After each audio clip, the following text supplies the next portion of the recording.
With this idea in mind, 5 years ago, I wanted to do something that hadn't been done before. Something that not only would help me survive a crisis without investing a fortune in stockpiles, but something that I could do around my house on a daily basis using only methods that were tested and proven by our forefathers for centuries. I wanted to unearth and learn the forgotten ways of our great-grandparents. I went to my grandfather to find out how he survived and to learn the little secrets that helped him stay alive in spite of almost everyone else dying. Now, he was almost 90 years old, but the old man was still in good shape. For 3 weeks on end, I absorbed his lessons like a dry sponge.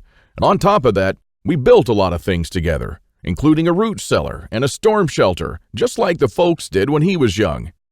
We made lard and ham, and we smoked 4 turkeys and preserved them for winter in 4 different traditional ways, and a lot more. Now, when I was a child, I was raised by my grandparents, but I hadn't spent much quality time with them until then. In fact, there were months when we barely even spoke, not because we couldn't stand each other, but only because I was always too busy working or taking care of my kids. A lame excuse and a thing that I deeply regretted later on in life. Well, my grandfather passed on a couple of years ago, and with him, a magnificent amount of survival knowledge. I don't know if you're in a similar situation, but think about your grandfather and how many things he did or knew, things that will vanish forever into the dark abyss of ignorance. And because I deeply believed in lesson number 3, that I was the only one who could change something, my goal for the last couple of years changed from not just learning, but saving our forefathers' ways. This is one of the most important things I've done in my life, and I'm proud of it, but it took me 5 difficult years. Now, first, there's no person that knows all our forefathers' forgotten secrets. Let's just say there are still a handful of people that still practice a lost skill transmitted from generation to generation, even today. But not all the skills, of course. I had to get in touch with a lot of people. Second, where do you find these guys?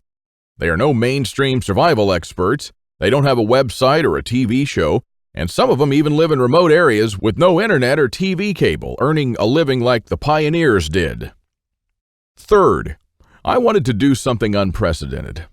You know, articles like 11 skills your great-grandparents had that you didn't, and they started listing the skills: hunting, fishing, foraging, butchering, and so on. Well, this kind of information will never help anyone.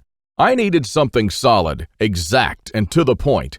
Not just skills, I wanted to know things that they actually built, ate, and stored, and exactly how they did it. And fourth, I'm not sitting on a gold mine. As much as I enjoyed traveling and learning these skills, I still needed to go to work. But what I didn't realize when I started my quest is that you can't save these skills only by writing them down. If all these writings will be forgotten in a dusty drawer right next to my bed, it won't help anyone.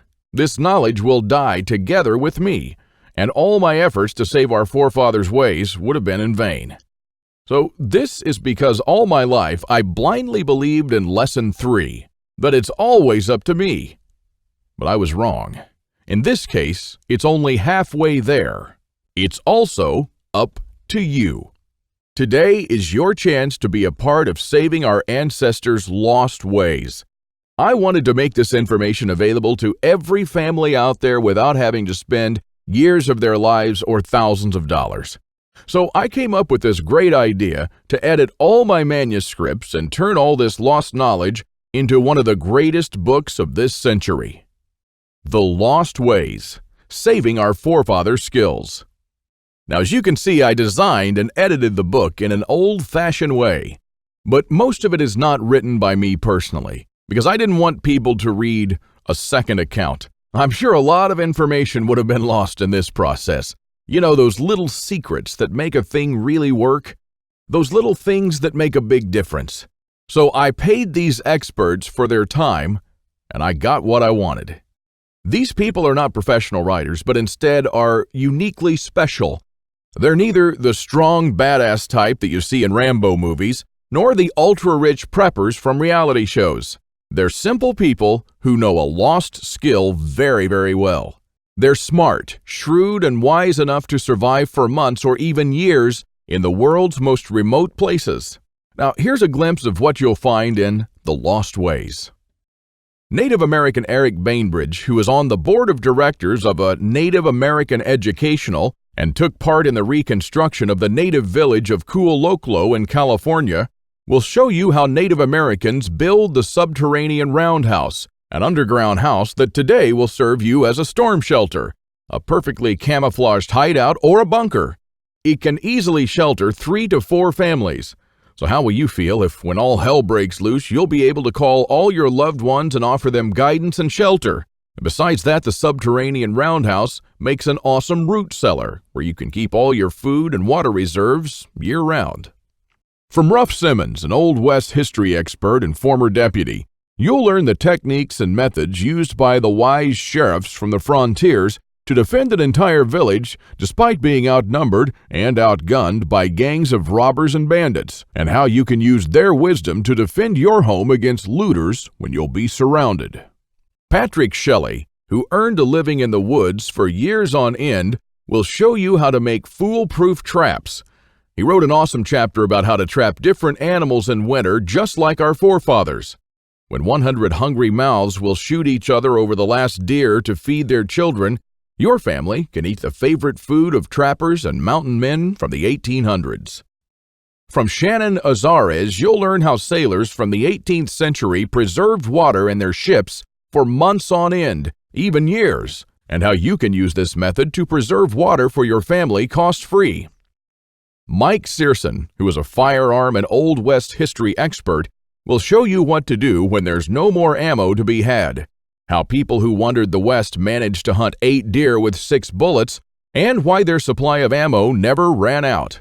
Remember the panic buying in the first half of 2013? Well, that was nothing compared to what's going to precede the collapse.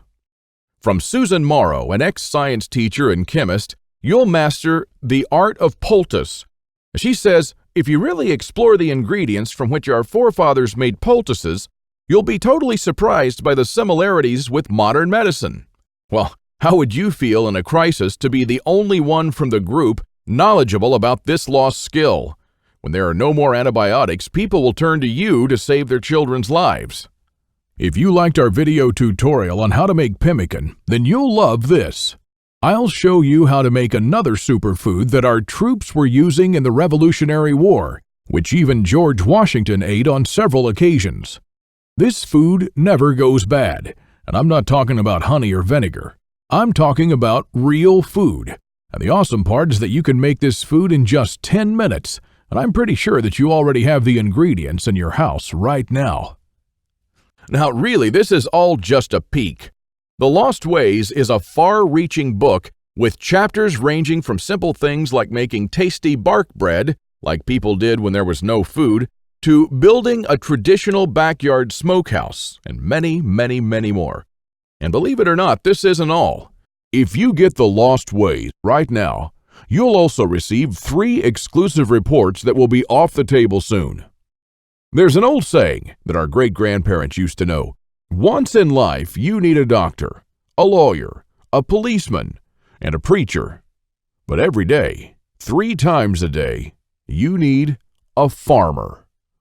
So the first report you'll get is what every survivalist should grow in his backyard.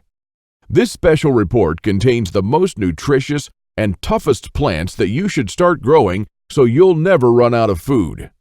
These plants are reliable in the worst possible conditions, including drought, flooding, or light deprivation. And you'll also find instructions on how to plant, grow, harvest, and store them. I'm also pretty sure that you're familiar with this 150-year-old saying that it's not the strongest species that survived, nor the most intelligent, but the ones most responsive to change. So the second bonus you'll get is how to outlive an EMP, the early pioneer way, which is a day-by-day guide that shows you what to do after an EMP every day for 30 days using the Lost Ways. Think about it this way. If an EMP had struck in the late 1800s, nobody would have noticed it. Our great-grandparents didn't even know what an EMP was, nor did they know what modern technology was. But they surely lived, survived, and prospered without it. Now things are a little bit different, and because this event can happen all of a sudden with no warning whatsoever, it might be difficult for even the smartest minds to know what to do from the moment the running water stops and your food spoils to the moment when looters come knocking at your door.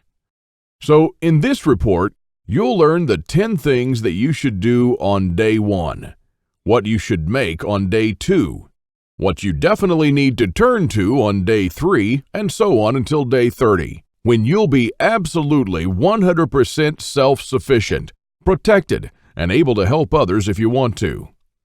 Unless you're living in a bunker full of stockpiles, doing these things in the wrong order may literally mean death. I'll show you what to do every day so you'll never run out of water, food, or heat, and then what to do or build to improve things day by day. Another old saying people used to say is, for every minute you spend organizing, an hour is earned. So the third report you'll get is a step-by-step